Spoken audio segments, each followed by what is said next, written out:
আমার নবীর বিরুদ্ধে ফেরা কি বলে আবু জেহেল লেগেছিল, জানেন তো নাকি? আল্লাহ নবী যখন মক্কা জমিনে এসে বলল লা ইলাহা ইল্লাল্লাহ আনা মুহাম্মাদুর রাসূলুল্লাহ, মক্কা মানুষেরা মানা তো দূরের কথা, আমার নবী পাকের উপরে জুলুম শুরু করে দিল, আল্লাহ নবীর উপরে অত্যাচার করতে লাগলো। এ নওজওয়ানেরা, তরুণীরা, বাপেরা, আল্লাহ নবী যখন মক্কা জমিনে এসেছে, নবী আমার দেখতে লেগেছে মক্কার আবু জেহেল, উতবা, সাইবা এরা সব নেতৃত্ব, লিডারশিপ দিতে লেগেছে, আর এলাকার মানুষেরা সব এদের তাবেদারি করতে লেগেছে। নারী কন্যা সন্তান হলে তাদেরকে জ্যান্ত জ্যান্ত পুঁতে দেওয়া হতো। এ যুবকেরা, কন্যা সন্তান তো ইজ্জত পেত না, কন্যা সন্তান তো সম্মান পেত না। তাই আমার নবী পাক সাল্লাল্লাহু আলাইহি ওয়াসাল্লাম প্রথম বলেছিলেন লা ইলাহা ইল্লাল্লাহ আনা মুহাম্মাদুর রাসূলুল্লাহ। দ্বিতীয় নম্বর নবী আমার দাওয়াত দিয়েছিলেন, হে মানুষেরা, নারী হত্যা বন্ধ করো। ইসলামের দ্বিতীয় মেসেজ, নারী হত্যা বন্ধ করো। আজকে যারা ইসলামের বিরোধী করছে, খেয়াল কর, দেখো দেখো তাদের ক্যারেক্টার দেখো, তাদের লাইফ স্টাইল দেখো, তাদের চরিত্র দেখো। হয় পরিবারের ওপর জুলুম করে, আর নয় মাকে বৃদ্ধাশ্রমে রেখে এসছে, আর না হয় দেখো পরিবার থাকার পরও রাত্রিরে, আর বেশি বলছি না, শুনছেন না শোনেন না, আমার কতই খারাপ লাগছে। যারা ইসলামের বিরোধী করছে সেই জালিমদের চেহারা দেখানো দরকার আছে না? না, দেখো আমেরিকা ইসলামের বিরোধী করেছিল, আজও করছে।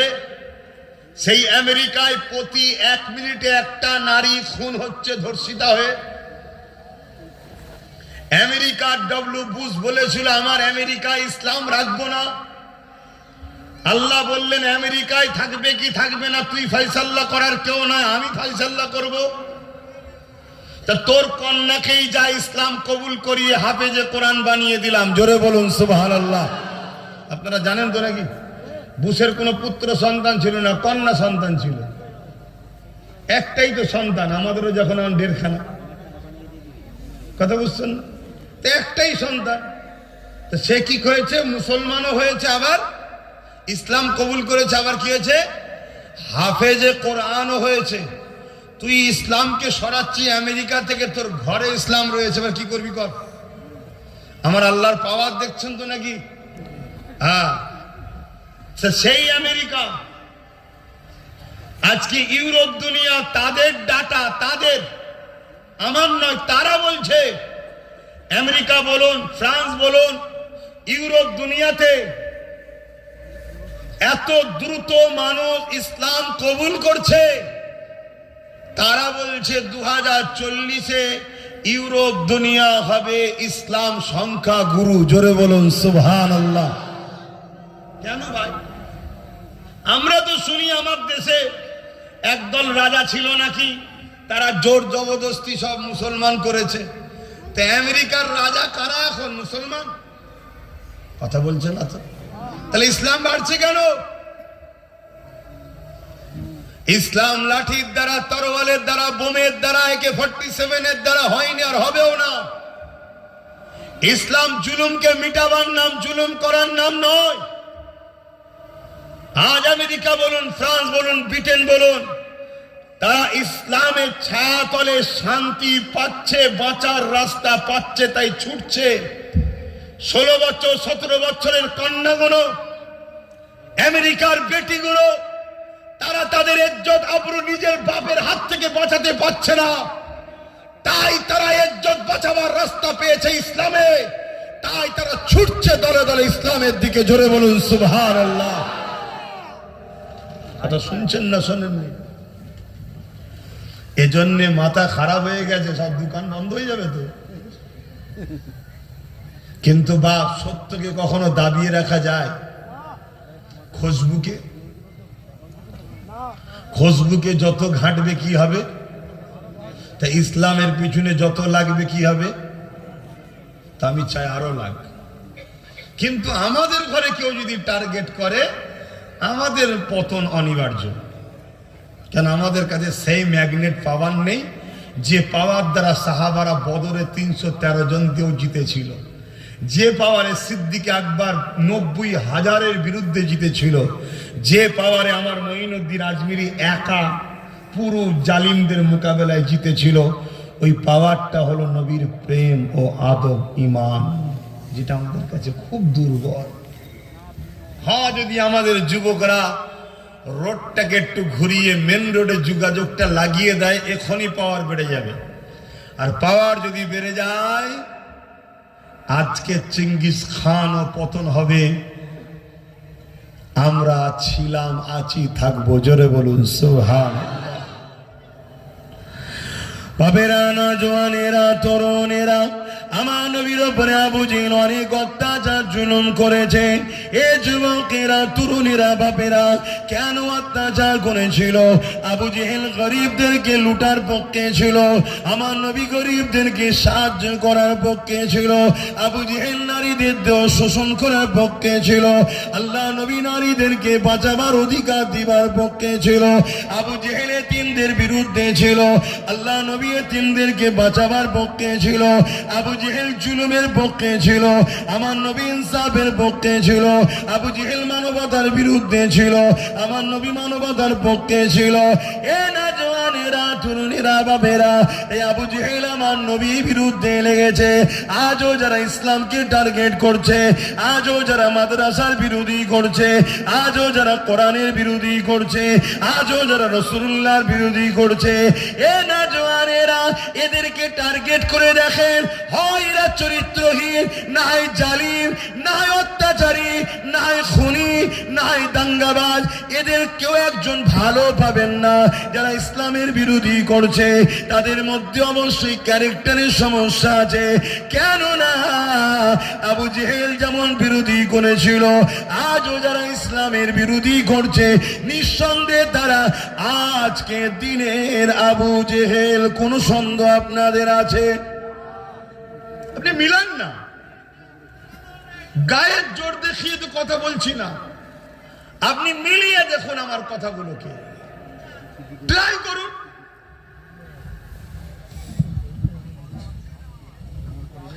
এ নওজওয়ানেরা, বাবেরা, তরুণেরা, আমার নবী পাকের প্রেমিকেরা, এ নওজওয়ানেরা, আমার নবী পাক যখন ইসলামের মেসেজটা দিতে লাগলো, ইসলাম কাকে বলে এটাও জেনে রেখে দেন।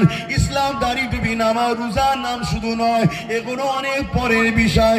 ইসলামের প্রথম মেসেজ হলো লা ইলাহা ইল্লাল্লাহ মুহাম্মাদুর রাসূলুল্লাহ। দ্বিতীয় নম্বর হলো, অর্থাৎ আপনি এটা যখন বিশ্বাস করলেন, আপনি স্কুলে ভর্তি হয়ে গেলেন, আপনি চাকরিতে জয়েন্ট হয়ে গেলেন, এবারে আপনার ডিউটি কি? আপনার প্রথম ডিউটি হলো আপনি মানুষ, অন্য মানুষকে ভালোবাসবেন। আপনি মানুষ ক্ষুধার্ত পেলে তাকে খানা খাবে।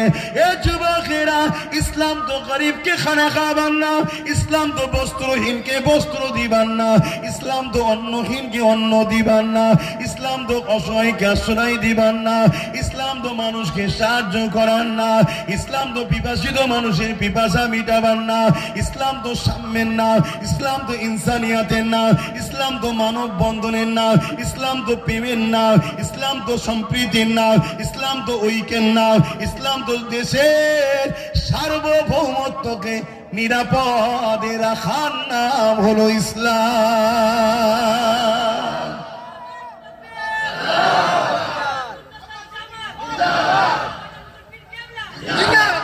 ইসলাম কাকে বলে? মাতৃভূমিকে ভালোবাসার নাম ইসলাম। নিজের মাতৃভূমিকে সার্বভৌমত্বে নিরাপদে রাখার নাম ইসলাম। আজ আমাদের প্রতিবেশী দেশ বাংলাদেশ হুঙ্কার দিচ্ছে বারবার। অবশ্যই তাদের মধ্যে যারা এই হুঙ্কার দিচ্ছে বা আমার দেশে যারা এগুলো নিয়ে হই হই করছে, আমি জানি এটা সম্পূর্ণ একটা নাটক চলছে বিশেষ রাজনীতির নেতাদের রুটি শাকার জন্য। যারা সেন্টারে বসে আছে খেয়াল করে দেখুন, তারা এতদিন পাকিস্তান পাকিস্তান পাকিস্তান করে রাজনীতি রুটি শেখছিল। পাকিস্তানের হাওয়া এখন নেই আর। শুনছেন না শোনেন না? এখন এদের পিছনে লেগেছে। আর স্বাভাবিক আমার দেশের অমুসলিম ভাইয়েরা জানে বাংলাদেশ মানে মুসলিম বেশি, তাদেরকে বুঝাবে দেখেছো কিভাবে ওরা বলছে ওদেরকে জব্দ করতে গেলে এদেরকে দরকার। বুঝছেন না, বোঝেন না? এটা সম্পূর্ণ একটা রাজনীতি। তাই এই মঞ্চ বিষয় আমি ডিসকাস করতে চাইছি না, কিন্তু আমি বুঝাতে চাইছি কেমন ধোকা দিচ্ছে। দেখো এই জায়গায় দাঁড়িয়ে থেকে আমি একটাই মেসেজ দেবো, দেশের সার্বভৌমত্বকে নিরাপদে রাখা এর নামও ইসলাম। জোরে বলুন সুবহানাল্লাহ। আমার দেশের এক বেগদা জায়গা আমার দেশের অন্য কোন প্রতিবেশী দেশ দিয়ে নিক, যদি মুসলমানও দাবি করে আমার ধর্ম বলছে তুই আমার ভাই কলেমার হতে পারিস, কিন্তু ধর্মের জায়গায় আমার দেশের এক বেগদার জায়গা আমি দিতে পারি না। একে নিরাপদে রাখার নাম ইসলাম। জোরে বলুন সুবহানাল্লাহ। কিন্তু এদিকে চীন তিব্বত পর্যন্ত ঢুকে পড়ছে, আমাদের সাহেব ঘুমোচ্ছে, ঘুরে ঘুরে বেড়াচ্ছে। এই কথা বুঝছেন না, বোঝেন না? ওখানে তো মাথা গলাবেন, এখানে ওখানে গলালেই ঝাড়বে। কথা শুনছেন না শোনেন?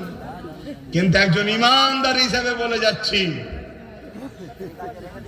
চীনের মতো শক্তিকেও আমরা পায়ের তলাতে রাখি যাদের দিলে ইমানের পাওয়ার আছে। জোরে বলুন সুবহানাল্লাহ।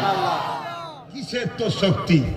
আমেরিকার দাদা দুনিয়াকে আগুন লাগিয়েছে, দুনিয়াতে বোম্বিং চার্জ করেছে, দুনিয়ার অসহায় হাজার হাজার লক্ষ লক্ষ গরিব বাচ্চাদের খুন করেছে।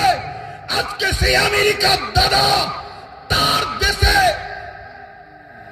এমন করে যে আগুন, যে দাবানল লেগেছে, ওই দাবানলের আগুন ঠান্ডা করতে করতে এক সপ্তাহ হয়ে গেছে, এখনো বাড়ছে না। পানি কমে গেছে, পানি পাচ্ছে না, বলছে আগুনের তাপমাত্রা আরো বাড়ছে। কই গো দাদা, ঠান্ডা হয়েছে না হওনি? যাও না ঠান্ডা করো। অতএব যাদের সিনায় আল্লাহর ভরসা, নবীর প্রেম আদব থাকে, তাদের কাছে আমেরিকা হোক আর চীন হোক, আমার দেশের মোকাবেলায় যখন আসবে আমরা তাদেরকে পায়ের তলায় রেখে গলায় পা দিয়ে লগড়াবার ক্ষমতা রাখি। জোরে বলুন সুবহানাল্লাহ। ইমানদারের কথা বলছে। কিন্তু এই রকম সব নরমাল গুলো সব নেতা যদি হয়ে যায় তো মারবেই তো। বাংলাদেশ বলবে না কি? শুধু বলছে ছাতি আছে, ছাতি কি ধুয়ে খেয়ে খাই নাকি? ছাতির ভেতরে কলজেটা কতটা আছে বল? শুনছেন না শোনেন? কলজেটা কত সাইজ আছে বল? আমাদের কলজে দেখলে মাথা খারাপ হয়ে যাবে। এমনি কলজে খায় কি খান নে? তবে হালালটা খায়, হারামটা না। খাবেন ভালো জিনিস। যাদের রক্ত শূন্যতা হয়ে যায়, কলিজা খেলে রক্ত তৈরি হয়। জোরে বলুন সুবহানাল্লাহ। আর সৃষ্টিকর্তা যখন হালাল করেছে আলহামদুলিল্লাহ খায়, আর খেয়ে বলি আলহামদুলিল্লাহ, কিন্তু কাউকে জোর করি না। ঠিক না বেঠিক? যে বোঝে না সে না খায় না কি। তবে কিন্তু দাম বাড়ছে কেন? হ্যাঁ, দাম বাড়ছে কেন? ও লুকিয়ে লুকিয়ে। আচ্ছা বাবেরা, নওজওয়ান তরুণেরা, এ নবী পাকে প্রেমিকেরা, আল্লাহ নবী, নূর নবী, দয়া নবী, ইনসাফের গদা, ইনসানিয়াতের গদা, মানব বন্ধনের গদা, প্রেমের গদা, গরিবদের অধিকারের গদা। লেবাররা কর্মজীবনে কাজ করবে, তার গায়ের ঘাম শুকাবার আগে এ আবু জেহেল তাদের ঋণকে পরিশোধ করতে হবে। এই কথা যখন নবী পাক শোনাতে লেগেছে, আল্লাহ নবীর বিরুদ্ধে আবু জেহেল লেগে গেছে, উতবা সাইবা লেগে গেছে। আমার নবী পাককে নানা দিক দিয়ে কষ্ট দিয়েছে, কত কষ্ট দিয়েছে। আল্লাহ নবীকে জানে পর্যন্ত মারতে চেয়েছে। আমার নবী পাক পাহাড়ে চলে গেছে, ওখান থেকে রাত্রিরে দিনের মেসেজ দেয় আল্লাহ নবী, নূর নবী, দয়া নবীকে কুয়া খুলেছে ফেলে দেবে বলে, কিন্তু এই কুয়াতে আবু জেহেলই পড়ে গেছে। যতই রসিয়ানে কম পড়ে যায়, আল্লাহ নবীকে আবু জেহেল ডাকতে বলল, হে আমার চালা চামন্ডারেরা, আমার মোহাম্মদ ছাড়া এখান থেকে তুলতে কেউ পারবে না। কেন? আমি আবু জেহেল বুঝতে পেরে গেছি এই কুয়াটা মোহাম্মদ রসুলের জন্যই খুঁয়েছিলাম, আর আমি নিজেই পড়ে গেলাম। এ না জওয়ানেরা, আজ যদি কেউ ক্ষমতার অন্ধকারে গিয়ে ইসলামের বিরুদ্ধে যায়, যে কুয়া সে খুঁড়ছে আজকের মতো সেও কিন্তু এই কুয়াতেই পড়বে আগামী দিন, জেনে রাখবেন। আমি থাকবো কি জানি না, কারণ আমার কতদিন হায়াত আছে আমি জানি, আল্লাহ জানে। যদি আজকের পর্যন্ত থাকে কালকে যদি চলে যাওয়ার সময় চলে যেতে হবে, ঠিক না বেটি? কি আপনারা থাকতে চান নাকি? চাইলেও তো উপায় নেই। তাহলে খুশি মনে বলি আল্লাহ রেজি আছে, ঠিক না বেটি? আমি যখন জানি আমারটা নিয়েই নেবে, তাহলে আমি যদি চালাক হই কি বলবো, আল্লাহ আমি রেডি আছে।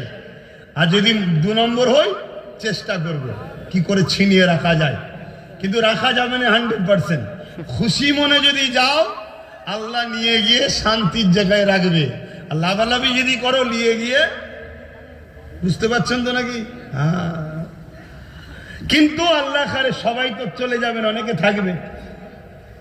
দেখবে রাসূলের বিরুদ্ধে কুয়া করেছিল আবু জেহেল, নিজে পড়েছে। আজকেও যারা নবীর দ্বীনের বিরুদ্ধে কুয়া খুঁড়ছে, তারা নিজেরাই ওই কুয়ায় পড়বে। পড়বে না? পড়বে না? মণিপুর 12টা ঘর মুসলমানের মনে করে ধরিয়ে দিয়েছে, খবর পেয়েছে মুসলমানের নয়। কি হলো বুঝতে পারছেন না? আমার দেশে আর এক জায়গায় মুসলমান ছেলে মনে করে দান করে গুলি করে যে মেরে যে দেখছে মুসলমান নয়, তারই ধর্মগুরুর ঘরের ছেলে। শুনছেন না? শোনেন না? আজকে সব চিল্লাচ্ছে না, অস্ত্র রাখো, অস্ত্র রাখো, সবজি কাটার দরকার হয় রাখো, বলছো না? বলছো না? বলে না? আমিও তো বলছি বেশি করে রাখ। কেন? কালকে ঘরাঘরিতে লেগে যাবে। বুঝতে পারছেন না? পারেন না? হ্যাঁ, বাঁশ খুব ভালো জিনিস, কিন্তু আর একটা খারাপ অভ্যেস আছে বাঁশের। কথা মাথায় ঢুকছে না? ঢোকে না? আমার কথায় কি কষ্ট পেচ্ছেন নাকি আপনারা? তাহলে বলুন, পেলেন দুটো কথা বলে চলে যায়। ভাই, চুপ থাকলে অনেকে মনে করে দুর্বল না, প্রেমের খাতিরেও চুপ থাকতে হয়। তা আমরা প্রেমের খাতিরে চুপ আছি কেন? দড়ি তো একটা, দুদিক দিয়ে টানলে বীজখানে ছিঁড়ে যাবে, ঠিক না বেটি? তাই দড়িটাকে বাঁচাবার জন্য চুপ আছি। দড়িটার নাম হলো ভারতবর্ষ। শুনছেন না? শোনেন? প্রেমের খাতিরে চুপ আছি, কিন্তু এর পরও একটু তো বুঝাতে লাগে না? একটু তো বুঝাতে লাগে যে সামনে দিকে যে টানছে সেও যদি প্রেমের খাতিরে একটু বোঝে, তাই একটু বুঝাচ্ছি যে যাদের পাল্লাই পরে টানাটানি করছিস, সারাদিন পরে যে দেখবি 200 টাকা রোজ, আর যাদের জন্য করছিস তাদের ছেলেরা যে দেখবে যা বিদেশে সব পড়াশোনা করছে, কোটি কোটি টাকার গাড়ি বাড়ি চেপে বেড়াচ্ছে। তোর কি হলো? সারাক্ষণ তো মসজিদের সামনে নাচলি, দিনের শেষে তোকে কি বললো? কলা খা। তার মানে তোকে বাঁদর বলছে। তুই কি পেলি বল? কলা। ঠিক না বেটি? আরে এটাকে কি বলে? কলা বলো তো নাকি? আবার এয়ারপোর্টেও দেখায় কি বলে, ওয়েল না ঠিক আছে না কি বলে, তাই না? তা সারাদিন তো কারো পাল্লাই পড়ে আমার ভাই হয়ে আমার সঙ্গে ঝগড়া করে ফেললি, আমার মসজিদের সামনে নাচানাচি হুড়োহুড়ি করে ফেললি। তুই দিনের শেষে পেলি কি বল? তোকে আমি ভাই হিসাবে জিজ্ঞেস করছি কি পেয়েছিস? বলছে কলা। মানে কিছু পাইনি, তাই তো নাকি? তাকেই তো কলা বলা হয়। কিন্তু যাদের জন্য নাচানাচি করলি তাদের খোঁজ নিয়েছিস? এসেছিল 1 কোটি টাকায়, এখন 1 লক্ষ কোটির মালিক হয়ে গেছে। এসেছিল 2 কোটি টাকায়, এখন 200 লক্ষ কোটি টাকার মালিক হয়ে গেছে। তুই কি পেলি? আর তোর আমার বীজখানে ফিকশন লাগিয়ে দেশটাকে শেষ করে দিচ্ছে, হুঁশ নাই? তরুণেরা, যার পছন্দ তার কাছে থাকো, কিন্তু আমার ইসলাম আমার পছন্দ, আমার ভালোবাসা, আমার ইসলামের বিরুদ্ধে কেউ আঘাত দেবে, এটা আমি কখনো মেনে নিতে পারি না। কারণ ইসলাম ইনসানিয়াতের না। ইসলাম আছে বলে আমি আমার মাকে ভালোবাসি, আমি আমার বাপকে ভালোবাসি। ইসলাম যেখানে নাই, কোটি কোটি টাকার মালিক হতে পারে, মা বাপ কোনো বৃদ্ধাশ্রমে পড়ে আছে, ঠিক না বেটি? এ যুবকেরা, তরুণেরা, বেরা, ইসলাম আছে বলে আমি আমার পরিবারকে ভালোবাসি। ইসলাম যদি না থাকতো পরিবারের চোখের আড়ালে আরো হাজার পাপ করে বেড়াতাম। কিন্তু ইসলাম আমাকে শিখিয়েছে তুমি তোমার পরিবারকে ধোঁকা দিও না। আমি আমার পরিবারকে পেয়ার করি, ভালোবাসি। যারা ইসলামের মধ্যে রয়েছে তারা তাদের পরিবারকে ধোঁকা দেয় না, পরিবার ও স্বামীকে ধোঁকা দেয় না। যেখানে ইসলাম নাই সেখানে 1-2 বছরের রিলেশন আবার ইদিক উদিক হয়ে যেতে লেগেছে। এ যুবকেরা, তরুণেরা, বাপেরা, এ নবী পাকের প্রেমিকেরা, ইসলাম আমাকে ইনসাফ শিখিয়েছে, ইসলাম আমাকে ইনসানিয়াত শিখিয়েছে। কিন্তু আবু জেহেল সহ্য করতে পারল না, আমার নবী পাকের পিছনে লেগে গেল, অনেক জুলুম অত্যাচার করেছে। এমনকি আমার নবী পাককে জানে পর্যন্ত মেরে দিবার প্ল্যান করেছে। একদিন আবু জেহেলের কাছে কেউ খবর দিল, এ আবু জেহেল, মোহাম্মদ ঐশী পারে চলে, মোহাম্মদ রসুল ঐশী পার ক্ষমতা নিয়ে চলে।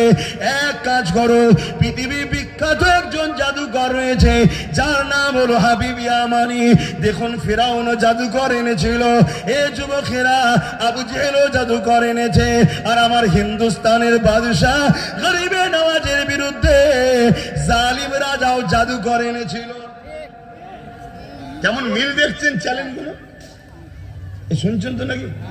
দুটো দল রে বাবা, যুগে যুগে আছে, ধারাবাহিকতা ভাবে শয়তানও আছে, ধারাবাহিকতা ভাবে রহমানের পক্ষ লোক আছে। এ থাকবে। আবু জেহেলের কাছে খবর এলো যে একজন জাদুকর আছে যার নাম হলো হাবিব ইয়ামানি, পৃথিবীর বিখ্যাত জাদুকর, তাকে নিয়েছে মোহাম্মদ রসুলকে পরাজিত করো। আবু জেহেল উঠে পড়ে লেগেছে। কেন? আবু জেহেলের সাথে যারা থাকতো সব একটা একটা করে আমার নবী দিকে চলে এসছে। তো এতে আবু জেহেল বড় টেনশনে পড়েছে। হাবিব ইয়ামানিকে নিয়ে এলো, ভালো মন্দ খাওয়া দাওয়া হলো। আবু জেহেলের আত্মবিশ্বাস, আজকে মোহাম্মদ রসুল হারবে, তাই চেলা চামটা লোকজন অনেক জড়ো করেছে, জড়ো করে নিয়ে যাচ্ছে আমার নবীকে অপমান করবে বলে। অথচ আল্লাহ নবী যাবো কুবাইস পাহাড়ে দাঁড়ে, আর চাঁদনি রাত্রিরে আল্লাহ নবী খোরাখুরি করতেছিল। এ যুবকেরা, তরুণেরা, বাপেরা, আমার নবীকে লিডার বলে মানো, আমার নবীকে রসুল বলে মানো, আমার নবীকে সিনার মধ্যে জায়গা দাও, আমার নবীর নেতৃত্ব মেনে চলো। পৃথিবীর কোনো শক্তি না তোমাকে মিটিয়ে দিতে পারবে। কোনো প্রয়োজন নাই তোমার হাতে অস্ত্র, কোনো প্রয়োজন নাই তাদের তোমার হাতে আগ্নি অস্ত্র, কোনো প্রয়োজন নাই বোম বন্দুকে। শুধু হৃদয়টাকে, দিলটাকে আল্লাহ নবীর গোলামি করে দাও। মনে রাখবে পৃথিবীর কোনো শক্তি নাই তোমাকে মিটিয়ে দিতে পারবে। এ যুবকের, আল্লাহ নবী ওই আবু কুবাইস পাহাড়ে ধারে হাঁটাহাঁটি করতেছিলেন। চাঁদনি রাত, পুরো গোল চাঁদ উঠেছে। এদিকে হাবিব ইয়ামানিকে নিয়ে আবু জেহেল আমার নবী পাকের কাছে গেল। আল্লাহ নবীকে আবু জেহেল বলতে লাগলো, এ মুহাম্মদ সাল্লাল্লাহু আলাইহি ওয়াসাল্লাম, এই হাবিব ইয়ামানি ইয়ামান থেকে এসেছে, আপনার সঙ্গে কথা বলবে। আল্লাহ নবী বলতে লাগলেন, কি জানতে চান আপনি? ওই হাবিব ইয়ামানি বলল, আপনি নাকি নবী দাবি করেছেন। আল্লাহ নবী বললেন, লা ইলাহা ইল্লাল্লাহ, নেই কোনো মালিক, নেই কোনো ইলাহা, একমাত্র আল্লাহ ছাড়া। আনা মোহাম্মদ রসুল্লাহ, সেই সৃষ্টিকর্তা আমাকে মোহাম্মদ রসুল করে পাঠিয়েছে মানুষকে সত্য রাস্তা দেখাবে বলে।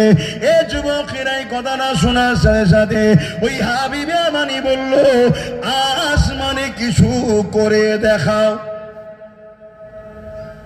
আসমানে, জমিনে দেখতে চাইলো না কেন বলে? জাদুঘররাও জানে জমিনে জাদু হয়, আসমানে। এখন অনেক চমৎকার বাবা বেরিয়েছে না, চমৎকার বাবা খাতায় লিখে বলে দিচ্ছে, তুই এই খেয়েছিস, তোর ঘরের দরজার উপরে এই গাছ আছে। হ্যাঁ, বাবাকে বলো না, তুমি যদি ঠিক হও, চাঁদটা উঠেছে, শুধু এক বেগদা সরিয়ে দাও। শুনছেন না? বুঝছেন না? আর আমরা মোস্তফা জানে রহমতের গোলাম, আমার নবী কি করেছে শুনবেন না? হ্যাঁ, হায় হায়, শুকরিয়া আল্লাহর, কোটি কোটি শুকরিয়া মালিক, তুমি আমাকে মোহাম্মদ রসুলের উম্মত করেছো। বলুন আলহামদুলিল্লাহ। আপনারা খুশি নয়? বলুন না আলহামদুলিল্লাহ। চমৎকার দেখে ছুটে লাভ নেই, আকাশে মানুষ উঠছে দেখে কিচ্ছু লাভ নেই। শুধু বলো না একবার সূর্যটা ডুবে গেছে, একবার তুলে দে তো, সব জিভ বেরিয়ে পড়বে। আমেরিকা ডোনাল্ড ট্রাম্পকে দেখো, আমাদের সাহেব, বুঝতে পারছেন না? ওনাকে ডাকেন। রাশিয়া, চীন সব ডেকে এক জায়গায় নিয়ে আসেন, নিয়ে এসে বলেন তোমরা তো সব সুপার পাওয়ার গো, সব কটা সুপার পাওয়ার, 50টা হোক 60টা হোক যা আছে। আবার ওই আর এক শয়তান এখন ক্যান্সারে পড়েছে, নেতা হু না কি বলে, জানেন তো নাকি? খবর রাখেন না? মাঝে মাঝে খবর রাখবেন, সব সুপার পাওয়ার লোকেদের খবর রাখতে হয়, কে কেমন হালে আছে না আছে। তা আমি একটু খবর রাখলাম, শুনলাম নাকি বেটার বেশি কিছু হয়নি, একটু ক্যান্সার হয়েছে। এখনো ঠিক হয়নি, আরো অনেক বাকি আছে। দাঁড়া না রে বাবা, এত ঘেবড়ে যাচ্ছিস কেন? এই তো সবে 4টে বাজে, 4:30 শেষ হবে। কি বলছি বুঝতে পারছেন তো?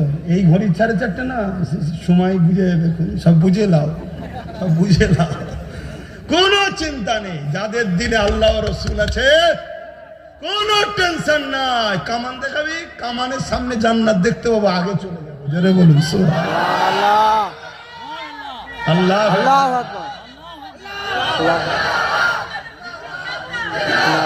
রোম, রোম সময় কম। রোম আমার নবীর নাম শুনেছে, মোহাম্মদ রসুল, তার মোকাবেলায় কেউ পাচ্ছে না। কেন? নবী তো বোম বন্দুকে লড়াই করেনি। নবী তার মুখের মিষ্টি ভাষা, নুরানি চেহারা, নুরানি আখলাক, নুরানি নজর, ইমান, ভালোবাসায় যার দিকেই তাকায় সেই দিবানা হয়ে যায়। জোরে বলুন সুবহানাল্লাহ। কিন্তু রোম মনে করে, তৎকাল সময় রোম ছিল পৃথিবীর সব থেকে শক্তিশালী, কিন্তু বদমাইশের বাচ্চা ছিল। ওই গ্যালারি করে গরিবের ঘরের ছেলেদেরকে ছেড়ে দিত, আর বাঘ ছেড়ে দিত, বলতো রাই কাজ। গরিবের ঘরের ছেলে পাড়াতো না, মরে যেত, আর সব ভিআইপিরা বসে বসে হাততালি দিত। আপনারা হাততালি জানতো নাকি? হ্যাঁ, হাততালি দেবেন না, আর যদি কখনো প্রয়োজন হয় এরকম দেবেন। আমার দিকে দেখুন, এইটা। কেন? মদিনার নবাবিতে একদিন আমার নবী অবর্তমানে এক মীমাংসায় গেছিল, অত খুলে বলার সময় নেই। মীমাংসায় গেছিল, কি হবে, আসরের নামাজ চলে যাচ্ছে, আবু বকর সিদ্দিক ইমামতির জায়গায় দাঁড়িয়ে গেছে। সাহাবা হুজুররা দেখছে নবী আসছেন, তো সাহাবা সামনের কাতারের সাহাবিকে কি করে জানাবে? এই হাতের উপরে হাত রেখে আওয়াজ দিয়েছিলেন, একটার পর একটা কাতার খালি হচ্ছে। আর সিদ্দিক আকবর নামাজ পড়াচ্ছেন, কোরআন তেলাওয়াত করতে করতে দিবানা হয়ে গেছে, তেলাওয়াতই করে যাচ্ছে। তখন পুরো নবাবির মধ্যে সব সাহাবার একসাথে হাতের উপর হাত মারছে। হযরত সিদ্দিক আকবর বললেন, এত আওয়াজ কিসের?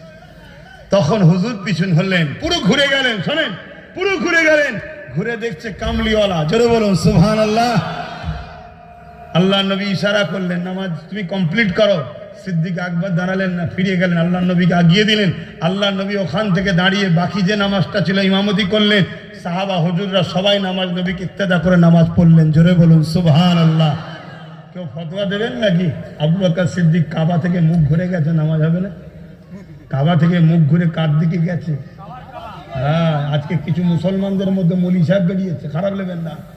এরা তো মৌলী সাহেব নয়, এরা আমাদের ইমান চোর। এরা আমার নবীকে আমাদের মতো বলে মরে গেছে, বলে শাফাত করতে পারবে না, বলে হায়াতুন নবী বলতে অস্বীকার করে। নবী নাকি আলিফ বেতে সে জানতো না, নবী নাকি ইলমে গায়েব জানে না, নবী 40 বছর বয়সে নবী হয়েছে, তার আগে নবী ছিল না। এসব ইসলামের দুশ্মনদের টাকা খেয়ে আমাদের ইমানকে চুরি করছে। কেন? যতদিন আমাদের দিলে নবীর প্রেম ও আদব থাকবে, পৃথিবীর কোন মা এমন সন্তান জন্ম দিতে পারে না যে আমাদেরকে মিটে দিতে পারে। শুনছেন তো নাকি? হ্যাঁ, আমরা সবাই জানি আমেরিকা পৃথিবীর দাদা, তাই তো নাকি? সেই আমেরিকা আজকে কি হালে আছে আগেই বললাম, শুনছেন তো? ওর অবস্থা খুব খারাপ, এখন বাড়ছে, বাড়তে বাড়তে পুরো আমেরিকাকে খেয়ে ফেলবে, জানতা বাকি জানে। কেন? আল্লাহর মার দুনিয়ার বাপ, ঠিক না বেটি? তবে হ্যাঁ, ইসলামের ঘরের ছেলে হিসাবে আল্লাহর কাছে বলবো, আল্লাহ বাচ্চাগুলোকে তুমি হেফাজত করো। হতে পারে সে অন্য ধর্মের বাচ্চা, তারা তো বেগুনা, তারা তো কিছু জানে না, ঠিক না বেটি? কিন্তু অনেক সময় বাপের কর্মের ফল বাচ্চাকে ভোগ করতে হয় না, হয় না? কিন্তু তারপরও ইসলামের ঘরের জন্ম হিসাবে আমার নবীর দেখানো রাস্তায় কি বলবো, সন্ত্রাস মরে মরুক, বাচ্চাগুলোকে হেফাজত করো। কেন? বাচ্চাগুলো নির্দোষ। তো যাক, আমি আমার রাসূলুল্লাহর এই কথাটা বলে দিই, ঠিক না বেটি গো? হাবিবে আমানি বলল, আসমানে কিছু দেখাও। আল্লাহ নবী আকাশের দিকে মুখ তুলে, চাঁদ, পূর্ণিমার পুরো গোল চাঁদ। আল্লাহ নবী বলছে, হাবিবে আমানি, এই চাঁদটা দুটুকরো করে দেবো। শুনছেন তো নাকি? চাঁদটা দুটুকরো করে দেবো। একবার সুবহানাল্লাহ বললেন না কেন? আরে এটা বলতে গেলেও তো একটা পাওয়ার লাগে নাকি? এত বড় কথা বলতে গেলেও তো পাওয়ার লাগে। আজকে যারা বড় বড় ইসলামের বিরুদ্ধে লেগেছে শক্তিগুলো, তারা সবাই এক জায়গায় হও। চাঁদ তো দূরের কথা, কোন জায়গায় একটা বাতি জ্বালাবো, লালো ল্যাম্প, সবাই মিলে উংলি ইশারা করে বল, ল্যাম্প একটু সর, একটু সর, একটু সরবে। কিসের এত তোদের গরম রে? গরম মেরে দেবে খুদা, সুধরে যা। আমি আমার দেশের হুকুমতকেও বলছি, ক্ষমতার অন্ধকারে ওয়াকফ সম্পত্তির উপরে হাত দিবার চেষ্টা করছো, মসজিদ, মাদ্রাসা, কবরস্থান, ঈদগাহগুলোকে মিটাবার চেষ্টা করছো। বাড়াবাড়ি ভালো, খুব বাড়াবাড়ি ভালো নয়। একতলা থেকে লাম মেরেছো, সবাইকে দেখাবে, দেখো আমি কেমন জিমন্যাস্টিক জানি, দেখো ভালো। 10 তলা থেকে মারতে যাওনি, একেবারে জিমন্যাস্টিক হয়ে যাবে। তা লুটছো, দেশের ক্ষতি করছো, গরিব গরিব বানাচ্ছো। দেশ, আমার ভারতবর্ষ আজ থেকে জিডিপিতে সব থেকে নিচুই নেমে গেছে। টাকার কোনো ভ্যালু নেই। ক্ষুধার্ত মানুষ বেড়ে যাচ্ছে হই হই করে। আমার ভারতবর্ষ আজকের দিনে 80 কোটি লোক ক্ষুধার্ত, 80 কোটি লোক। এই মুসলমান 80 কোটি আছে? মুসলমান তো সরকার বলছে 20 কোটি। তো 20 কোটি যদি মুসলমান হয়, তাহলে 80 কোটি থেকে বাকি থাকে 60 কোটি। এই 60 কোটি ক্ষুধার্ত কারা? এই 60 কোটি কারা? ভাই আমার, বন্ধু আমার, দূরের কাছে শোনো। রাগ হয় সতীনের ওপরে, ঠিক আছে, কিন্তু সতীন মারতে গিয়ে নিজে যেন বিধবা হয়ে যাওনি। এই বুঝছেন না? বোঝেন না? তাহলে সব বেকার হয়ে যাবে। সতীনের উপরে রাগ করতে গিয়ে স্বামীটাকে মেরে ফেলেছে, এবার কি হবে? তা আমাদের উপরে হয়তো অনেকের রাগ হয়, কেন রাগ হয় জানি না, উত্তর পাইনি। তা রাগ করতে গিয়ে আজকে 60 কোটির কি অবস্থা? এখনো সময় আছে, বোঝো। যা ওদিকে আলোচনা নয়, আমি ফিরে আসি। আল্লাহ নবী ওগুলির ইশারা করলেন, চাঁদ খানা সঙ্গে সঙ্গে দুটুকরো হয়ে যায়। শুধু চাঁদ দুটুকরো হয়েছে তা নয়, এক ফালি পাহাড়ের ডান দিকে আর এক ফালি পাহাড়ের বাঁদিকে মধ্যরাত পর্যন্ত দাঁড়িয়ে রয়ে গেছে। হাবিবে আমানির মুখে বল বন্ধ হয়ে গেছে। হাবিবে আমানি বুঝতে পেরে গেছে ইনি কিন্তু জাদুকর নয়, অন্য কিছু জাদুকর নয়। কিন্তু হাবিবে আমানি তখন আমার নবীর হাতে হাতে কলেমা খানা পড়ে রে। এ যুবকেরা, তরুণীরা, বাপেরা, কিন্তু আর একটা বিষয় আপনাদের জানানো দরকার। আমার হিন্দুস্তানের জমিনে কেরলে একটা মসজিদ আছে, মসজিদটার নাম হলো মসজিদে চিরামান। ওই চিরামানের একটা রাজা ছিল, ওই রাজাকেও রাজা চিরামান বলা হতো। তিনি কিন্তু ওই চাঁদনী রাত্রিরে সৈন্যদের নিয়ে খোলা আকাশের নিচে বসেছিলেন। যখন এই চাঁদ এখানা দুটুকরো হচ্ছিল, ওই চিরামান রাজা, আমার হিন্দুস্তানের কেরলের রাজা, তখন বসে বসে বসে বসে ওই চাঁদ দুটুকরো দেখে ঘাবড়ে যায়। কি ব্যাপার, কি হয়েছে? কেননা চাঁদ সবাইকে আলো দেয়, সবাই চাঁদের দুটুকরো দেখে অবাক হয়েছে। চিরামান রাজা ওই তারিখটাকে নোট করেছে। পরে যখন ভারতের জমিনে হযরত মালিক রাদিয়াল্লাহু তাআলা যখন বিজনেস বিজনেসের জন্য আসে কেরলে। ওই সময় মালিক হুজুরকে ওই চিরামান রাজা বলেছিল, ও মালিক, তোমরা তো আসমানি কিতাবের খবর রাখো, বলতে পারবে অমুক দিন চাঁদ কেন দুটুকরো হয়েছিল? হযরতে মালিক হুজুর বিস্তারিত ঘটনাখানা শুনিয়েছিলেন। এক জাদুকর এসে আমার দয়ার নবীকে জানতে চেয়েছিল। এই যখন মুজিজা দেখতে চেয়েছিল, নবীদেরকে সৃষ্টিকর্তা সুপার পাওয়ার দেয়, যিনি চাঁদকে সৃষ্টি করেছে তিনারাই নবীদেরকে পাওয়ার তিনি দিয়েছে। এই অঙ্গলি ইশারা করেছিল, চাঁদ এখানে দুটুকরো হয়ে গিয়েছিল। ওই চিরামান রাজা এই কথা শুনে আমার নবীকে কোথায় পাবে জানতে চায়। বিজনেস ভুলে গেল। হযরতে মালিক হুজুরের কাছে খবর পেয়ে এমন করে কেরলের পরে আরব সাগর পরে সাগর পাড়ি দিয়ে মক্কা জমিনে গিয়ে আমার নবী নূরে হাতে হাত দিয়ে ইমানের কলেমা পড়ে মুসলমান হয়ে যায়। আরো জোরে বলুন সুবহান। জোর করে ইসলাম আসেনি, কিন্তু জোর করে আমার মসজিদ মাদ্রাসা দখল হচ্ছে, এটা দেখা যাচ্ছে। জোর করে ইসলাম আসেনি, জোর করে মুসলিম বয়স্ক বাপেদের ঘর হত্যা করা হচ্ছে, এটা কিন্তু দেখা যাচ্ছে। ঠিক না বে ঠিক গো? লোক তো বলছে ইতিহাসে আছে, ইতিহাসটা কোন লিখেছে কে? যে লিখেছে যখনকার ইতিহাস বলছে তখন থেকে 300 বছর পরে তার জন্ম হয়েছে, সেই ইতিহাস লিখেছে। সে কি মায়ের পেট থেকে 300 বছর আগে রু থেকে দেখছিল নাকি কি হয়েছে না হয়েছে? কত শুনছেন তো নাকি? আবার যে ইতিহাস লিখছে খবর পাওয়া যায়, সেই সে মাঝে মাঝে আবার গেঁজাও খায়। তারা ইতিহাস লিখার সময় গেঁজা খেয়েছিল না তো?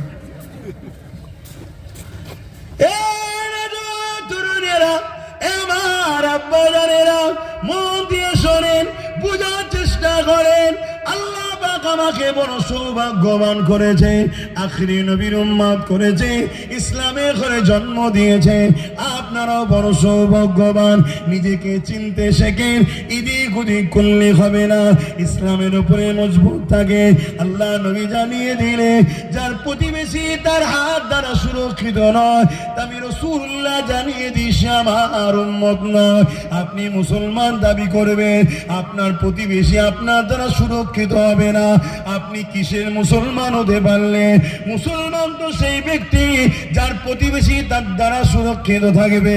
আমাকে বলতে দেন, আমরা পশ্চিম বাংলা ভারতের নাগরিক, আমাদের প্রতিবেশী হয় হিন্দু হবে, নাই আদিবাসী হবে, নাই দলিত হবে, না মতুয়া হবে। এই আমাদের প্রতিবেশী যখন সুরক্ষিত থাকবে না, আল্লাহ নবী বলছে তুমি কিসের আমার উম্মত? এই একজন মুসলমান হিসাবে আমাদের প্রতিবেশী যেই হোক না কেন, তার দেখাশোনা, তাকে ভালোবাসা, তার বিপদে সুখে দুঃখে সাথ দেয়, এটা আমার ধর্ম। হ্যাঁ, তার বিশ্বাস, তার কাছে তার ধর্মীয় কোন অনুষ্ঠানে আমি যেতে পারবো না, কেননা ইন্নাল মুশরিকিনা নাজাসুন। এ যুবকেরা, তরুণেরা, বাপেরা, তাই আমরা যেতে পারি না, কেননা শিরক হলো সব থেকে বড় গুনাহ। শিরকের কাজে কখনো অংশীদার হতে পারি না। কিন্তু আজকে বড় দুঃখের কথা, মুখে দাড়ি রেখে মাথায় টুপি দিয়ে দুনিয়ার স্বার্থে অনেকে শিরক কাজে লিপ্ত হয়ে যাচ্ছে। মনে রাখবেন, আল্লাহর সঙ্গে শরীক করাকে শিরক বলা হয়। আল্লাহ তাদেরকে ছাড়বে না। আল্লাহ নবী, নূর নবী, দয়ার নবী হাবিবি আমানিকে যখন এই মুজিজাখানা দেখালো, হাবিবি আমানি তখন কিন্তু কলেমা পড়েনি, কিন্তু আবু জেহেল লাগিয়ে এসে বলতে লাগলো, দেখলে মুহাম্মদ কত বড় জাদুকর। আল্লাহ নবী তখনই বলল। ওই সময় হাবিবি আমানি রেগে গিয়ে আবু জেহেলকে বলতে লাগলো, এ বেটা মূর্খ, তুমি বোঝো না, চুপ করো। কেন? আবু জেহেল তো মূর্খ।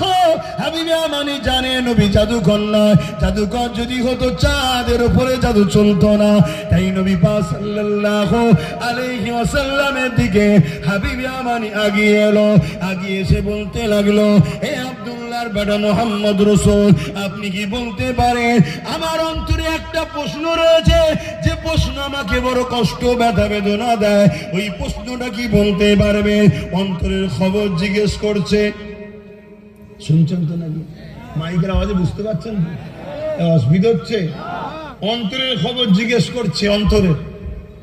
হায় হায় হায় হায়, সেদিন অমুসলিমরা জানতো নবী সে হয় যে অন্তরের খবর বলতে পারে, আর আজকের মুফতি বলছে নবী অন্তরের খবর জানে না, তাহলে এই মুফতি না ইসলামের দুশ্মন, বোঝা দরকার আছে না? না, আজকে বড় শায়েখ, বড় হযরত, আর আপনারা তখন ফেসবুক ইউটিউবের বক্তা পছন্দ করেন। সমস্যা তো খুব।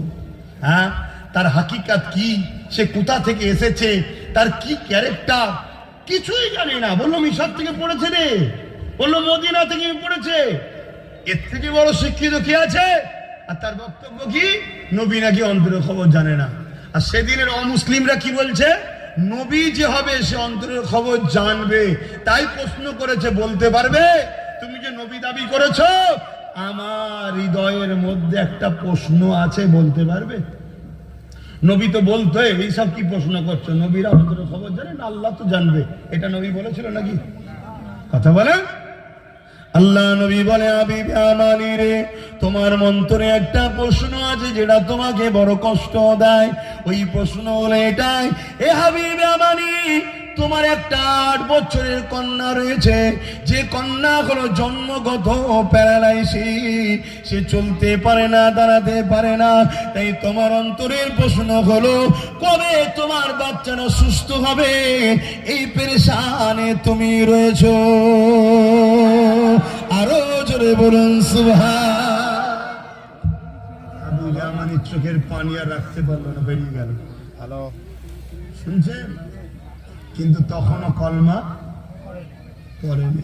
কিন্তু কথা এখনো শেষ নয়। হাবিবে আমানি কলমা পড়েছিল তখন নয়, কথা এখন শেষ নয়।